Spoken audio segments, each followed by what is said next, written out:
Hello बच्चों, the question says calculate the minimum amount of energy in joules required to completely melt 85 gram of silver initially at 15 degree centigrade. So यहाँ पे हमें energy find करनी है। तो पहले हम समझेंगे की कॉन्सेप्ट क्या है इसका। सो की कॉन्सेप्ट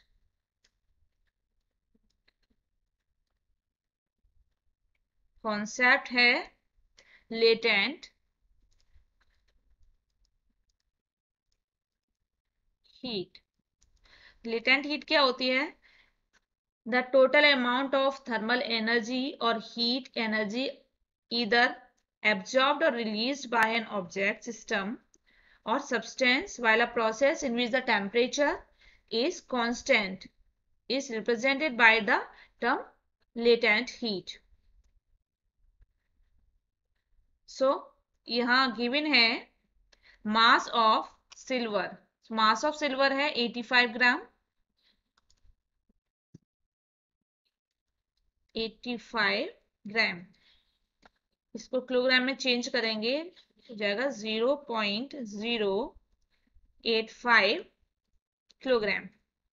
और टेम्परेचर है T1 is equal to 15 degree centigrade. Kelvin change करेंगे 15 multiply by 273, it will become 288 kelvin. 88 kelvin हो जाएगा।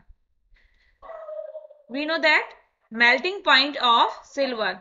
मेल्टिंग पॉइंट ऑफ सिल्वर क्या होता है? मेल्टिंग पॉइंट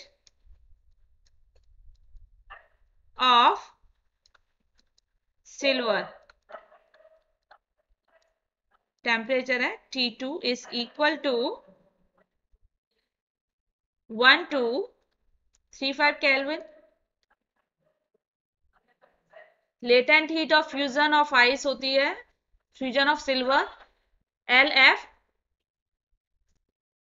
LF की वैल्यू होती है 105 मल्टीप्लाई 10⁻³ जूल पर केल्विन। और specific heat of silver C की वैल्यू होती है 0.24 जूल पर ग्राम केल्विन। तो हमें यहाँ minimum amount of energy find करनी है, तो इसको निकालेंगे। The minimum amount of energy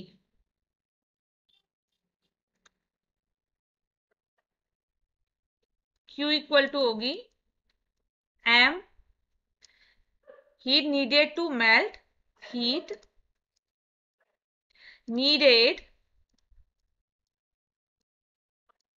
to melt plus heat needed to fusion needed to fusion।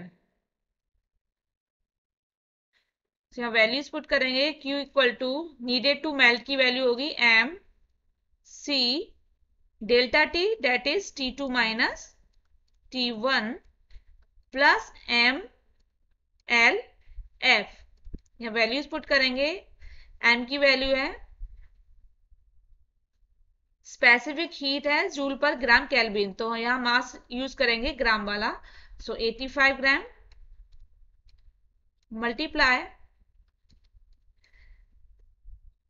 C की value 0.24 joule per gram kelvin,